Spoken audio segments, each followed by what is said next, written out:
Now dear friend, physics में आपका पुनः एक बार मैं झाम बाबा AIT चैनल पर लेकर आया हूँ नया टॉपिक, और ये है वैद्युत क्षेत्र की तीव्रता, जिसको मैंने आपको बताया था कि E से डिनोट किया जाता है। E just outside A charged conductor, it means है आवेशित चालक के ठीक बाहर वैद्युत क्षेत्र की तीव्रता। जैसा कि आप लोग ध्यान दें, NCERT बेस्ड मैं अमरजीत आपको लेकर आया हूँ, जो है फिजिक्स में जो भी आपके इम्पोर्टेंट टॉपिक हैं उन सभी का वीडियो। इसके लिए आप ज़्यादा से ज़्यादा जो है आप सभी सब्सक्राइब कर लें, जो लोग सब्सक्राइब नहीं किए हैं, और जो लोग इसके बारे में नहीं जानते हैं उनको जो सब्सक्राइब किए हैं वो ज़्यादा से ज़्यादा लोगों को बता दें, ठीक है। और उसके बाद उसको लाइक और शेयर भी कर दें, जिससे वो अपने आप जान जाएंगे, शेयर कर देंगे आप सभी लोग, तो ठीक है। तो आइए देखते हैं इस टॉपिक में क्या है। आवेशित चालक के ठीक बाहर वैद्युत क्षेत्र की तीव्रता। मैंने कल आपसे कुछ क्वेश्चन भी 2 पूछा था, उसका कमेंट में आंसर भी आया है, बहुत सारे स्टूडेंटों ने भेजा है, लेकिन कुछ स्टूडेंट ऐसे हैं जो वीडियो को देख लेते हैं लेकिन उसके कमेंट को नहीं भेजते हैं, उसमें आंसर नहीं बताते हैं। ऐसे स्टूडेंटों के लिए है कि सभी लोग उसका आंसर अवश्य कमेंट बॉक्स में भेजें, और जिससे उनमें अगर कोई समस्या है तो उसका सुझाव जो है प्रदान किया जा सके, जिसके लिए नंबर आपका है 9936351437, उस पर आप कांटेक्ट भी कर सकते हैं, ठीक है। तो चलिए देखते हैं आवेशित चालक के ठीक बाहर वैद्युत क्षेत्र की तीव्रता। तो इसके लिए आपको ध्यान देना है, मैंने कहा कि जो भी टॉपिक एग्ज़ाम में आए या कहीं पर भी आए वहाँ पे आपको कुछ नहीं करना है। जो क्वेश्चन में या जो आपके टॉपिक में बात कही जाती है उसी को आपको करते जाना है, और सारी थियरम, सारा प्रॉब्लम जो है वो अपने आप सॉल्व हो जाएगा। चलिए देखते हैं कैसे क्या किया जाए। आवेशित चालक के ठीक बाहर वैद्युत क्षेत्र की तीव्रता मान लेते हैं, सपोज दैट अब ये आवेशित चालक कह रहा है तो मुझको एक आवेशित चालक मानना ही पड़ेगा, ठीक है। हम लोग मान लेते हैं कि ये एक आवेशित चालक है, एक समान मोटाई का, यहाँ थोड़ा मोटाई डिफरेंट है, बट इसको मान लेते हैं कि समान मोटाई का, परिमित मोटाई का एक जो है लघु चालक हम ले लेते हैं, चालक प्लेट ले लेते हैं, ठीक है। ये हो गई हमारी लघु मोटाई की परिमित चालक प्लेट, ठीक है। इसके 2 सिरे आपको दिखाई दे रहे हैं, एक इस साइड के पार्ट को हम कह देते हैं अगर प्लेट 1, तो इधर भी एक प्लेट आप मान सकते हैं, ये हो गई प्लेट 2, ठीक है। प्लेट 1 प्लेट 2, इन दोनों प्लेटों पर समान रूप से चार्ज जो है वितरित है बाहर, इन प्लेटों के बाहर यहाँ इस परिधि पर इस तरीके से हम कहेंगे कि समान रूप से चार्ज आवेश वितरित है, ठीक है। अगर ये आवेश वितरित है तो चाहे हम यहाँ पर कोई बिंदु ले लें जिस पर हम वैद्युत ठीक बाहर, अर्थात बाहर का मतलब तो ये भी हुआ, या यहाँ ले लें, या ठीक बाहर की बात करें तो या यहाँ ले लेते हैं। चलिए यहाँ वन साइड की तरफ ही ले लेते हैं वैद्युत क्षेत्र की तीव्रता, ठीक है। तो यहाँ मान लेते हैं एक बिंदु P है, और इस P बिंदु पर पहली प्लेट के कारण वैद्युत क्षेत्र की दिशा किधर होगी आपको बताया गया है, एक बार सोच के देखें किधर होगी। वैद्युत क्षेत्र की दिशा धन प्लेट है तो बाहर की तरफ होती है, अर्थात ये डायरेक्शन इसका बनेगा। तो ये हो गया वैद्युत क्षेत्र की तीव्रता E1, ठीक है, E1 हो गई। ऐसे ही दूसरी प्लेट है और ये क्या है, प्लस प्लेट है, तो इसके लिए इधर बनाएंगे नहीं, इसके लिए अगर इस बिंदु पर देख रहे हैं तो यहाँ पर भी वैद्युत क्षेत्र की तीव्रता बाहर की तरफ E2 के कारण भी होगी, और वो हो गया E2। तो ये E2 की भी डायरेक्शन इधर हो गई, ठीक है। P बिंदु पर हम लोग अब देख रहे हैं वैद्युत। अब यहाँ पर हमने इसके पहले इसके पहला जो वीडियो था उसमें हमने बताया था कि जो है आवेश घनत्व की बात की थी, और आवेश घनत्व जो है मैंने 3 प्रकार से समझाया था, और वो क्या था आपका, एक था रेखीय आवेश घनत्व, दूसरा था पृष्ठ आवेश घनत्व, और तीसरा था आयतन आवेश घनत्व। तो आइए आगे बढ़ते हैं, देखते हैं कि यहाँ पर हम क्या ले रहे हैं, ये पृष्ठ ले रहे हैं 1 और 2। तो पृष्ठ के लिए कौन सा घनत्व आएगा, पृष्ठ आवेश घनत्व किससे डिनोट किया जाता है, सिग्मा से डिनोट किया जाता है, ठीक है ना। ये इतना आप ध्यान देंगे। चलिए अब यहाँ पर कुछ जो बिंदु हमने ये माने हैं, इसको अगर हमें थ्योरेटिकल करना है तो लिखना पड़ता है, जैसे कि इस तरीके से आप एग्जाम में जो यहाँ किए हैं सारी एक्टिविटी उसी को लिखना होता है। जैसे हम लोगों ने क्या किया कि माना चालक प्लेट के एक ओर मतलब चाहे इस साइड मैंने कहा था या इस साइड, तो एक ओर ठीक बाहर बिंदु P है, ठीक है ना, ठीक बाहर बिंदु P है। बाह्य क्या है, बाह्य पृष्ठों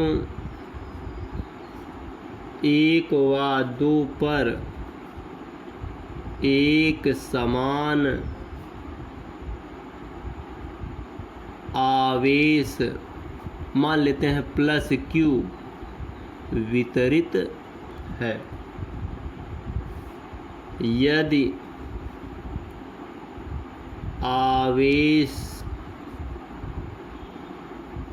आवेशित प्लेट पर आवेश पृष्ठ घनत्व सिग्मा हो तो, देखिए आ गई बात ना, सिग्मा हो तो, इस कंडीशन पे हो तो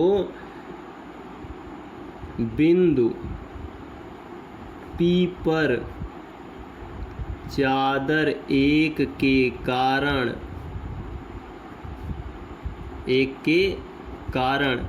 E1 बराबर क्या होगा, वैद्युत क्षेत्र की तीव्रता मैंने बताया किसे डिनोट की जाती है, E से डिनोट की जाती है, ठीक है ना। तो E1 इज इक्वल टू क्या हो जाएगा, सिग्मा अपान 2 एप्सिलॉन 0, ठीक है, ये हो जाएगा। ये हो गया इक्वेशन फर्स्ट, ठीक। इस तरीके से अब हम लोग ले लेते हैं दूसरा इक्वेशन, ठीक है। दूसरा इक्वेशन हमारा है, कैसे बनेगा, इसी प्रकार उसको भी बना लेते हैं। इसी प्रकार क्या हो जाएगा, बिंदु P पर चादर, बिंदु P पर चादर कितना, 2 के कारण वैद्युत क्षेत्र E2, वैद्युत क्षेत्र की तीव्रता क्या हो गया, E2 इज इक्वल टू क्या हो जाएगा भाई, E2 इज इक्वल टू भी है सेम वही होगा जितना इसके कारण उतना इसके कारण, तो कितना है, सिग्मा अपान 2 एप्सिलॉन 0, यहाँ पर भी सिग्मा अपान 2 एप्सिलॉन 0 हो जाएगा। किस दिशा में, चादर 2 से दूर, चादर 2 से क्या है, दूर, अर्थात तो ये जो मैंने बताया था बाहर की तरफ, यहाँ पे क्या हो जाएगा, चादर 1 से दूर हो जाएगा। तो चाहे एक बार लिखें ना लिखें चलेगा, ठीक है। अब यहाँ पर चूंकि E1 व E2 एक ही क्या है, दिशा में है, देखिए इसकी भी डायरेक्शन इधर ही है और इसकी भी डायरेक्शन E2 की किधर है, इधर ही है, दोनों एक ही दिशा में है। तो इसकी परिणामी क्या हो जाएगा, तो परिणामी तीव्रता क्या हो जाएगी, अगर दोनों एक ही डायरेक्शन में होते हैं तो परिणामी तीव्रता E बराबर क्या हो जाएगा, E1 प्लस E2। अरे भाई दो लोग हैं, दोनों एक ही तरफ बल लगा रहे हैं, दोनों एक ही तरफ काम कर रहे हैं, तो दोनों का काम युक्त हो जाएगा, संयुक्त हो जाएगा और वो E1 प्लस E2 के रूप में बन जाएगा, ठीक है ना। तो यहाँ से क्या हो जाएगा आपका, यहाँ से हो जाएगा E is equal to, E1 की वैल्यू इक्वेशन फर्स्ट से कितनी आई है सिग्मा अपान 2 एप्सिलॉन 0, कितना है, सिग्मा अपान 2 एप्सिलॉन 0 है, और प्लस दूसरा क्या है, सिग्मा अपान 2 एप्सिलॉन 0 है। अब ये 2 एप्सिलॉन 0 का मतलब, 2 एप्सिलॉन 0 का मतलब है हाफ हाफ में है, हाफ हाफ में होता है तो ये दोनों चीज़ें जुड़ के क्या हो जाती हैं, एक हो जाती हैं। तो यहाँ से बन जाएगा आपका E is equal to sigma upon epsilon 0, ये वैल्यू निकल के आ गई। क्या आया निकल के, आप देख लीजिए, ये आ गया, इसको आप निकाल लेंगे अगर, तो ये बन जाएगा E is equal to sigma upon epsilon 0 बनेगा, ये निकल के आ गया, ठीक है। अब कहोगे कि ये कहाँ से आ गया, ये कैसे, ये सिग्मा अपान एप्सिलॉन जीरो। एक दिमाग में मन में ये बात उत्पन्न होनी चाहिए कि ये क्या है सिग्मा अपान एप्सिलॉन जीरो। तो देखिए थोड़ा सा ध्यान देंगे आप लोग अगर, तो सिग्मा की वैल्यू आप लोगों ने इसके पहले निकाली थी। सिग्मा की वैल्यू आप लोगों ने क्या निकाली थी वो भी देख सकते हैं। तो वहाँ पर आप ध्यान देंगे कि जो आपका सिग्मा होता है, ठीक है, उसका जो मान आपका बनता है वो क्या हो जाता है। वैसे तो आपको ये मालूम है कि E is equal to 1/4 pi epsilon zero Q upon R square, ये होता, ठीक है ना। अब देख लीजिए यहाँ से कि जो आपका सिग्मा है, जो आपका क्या है, नया पेपर लेना पड़ेगा, ठीक है। जो आपका क्या है यहाँ पर ये सिग्मा है, तो E is equal to sigma upon epsilon zero आया। और आप लोग ये भी जानते हैं कि E is equal to 1/4 pi epsilon zero Q upon R square होता है। इतना आपको ये भी मालूम है, बताया गया है, ठीक ना।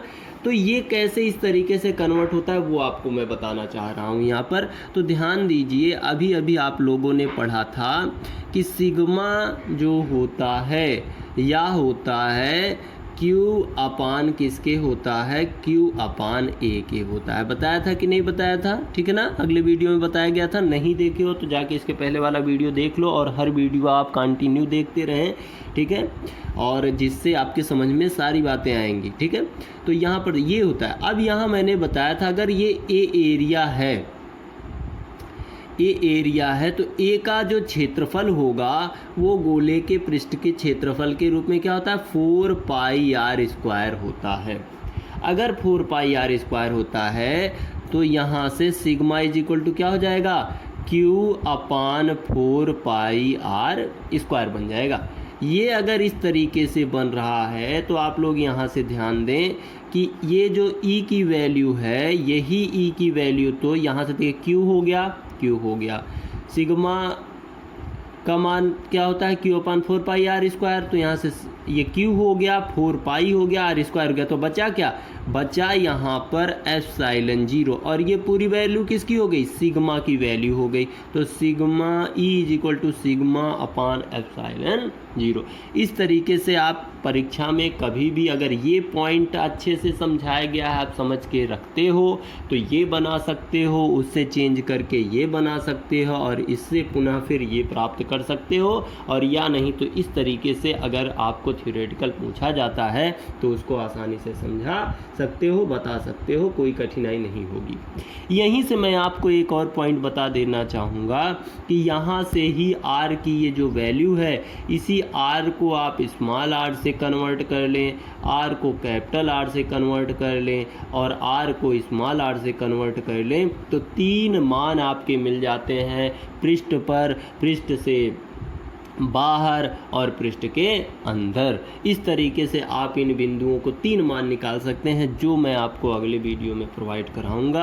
अच्छे से लगन से मेहनत से पढ़ते रहें। और अगर और किसी प्रकार की वीडियो आपको चाहिए तो उसके लिए आप कमेंट करें और उसमें लिखें कि आपको किस तरीके से कौन सा वीडियो चाहिए, तो उसको प्रोवाइड कर दिया जाएगा। इसके लिए आप लोग जो है झाम बाबा AIT चैनल को जो है ज़्यादा से ज़्यादा सब्सक्राइब कर लें, ठीक है। और बहुत सारे लोगों ने सब्सक्राइब कर लिया है, बहुत तेज़ गति से सब्सक्रिप्शन हो रहा है। जल्द ही आप लोगों को ऑनलाइन वीडियो भी प्रोवाइड हो जाएगा और जो है वह बहुत ही जल्दी होगा, ज़्यादा से ज़्यादा 1 महीने में आप लोगों का वीडियो प्रोवाइड हो जाएगा। तो थैंक यू वेरी मच, और अगला वीडियो आपको जल्दी प्रोवाइड कराएंगे हम।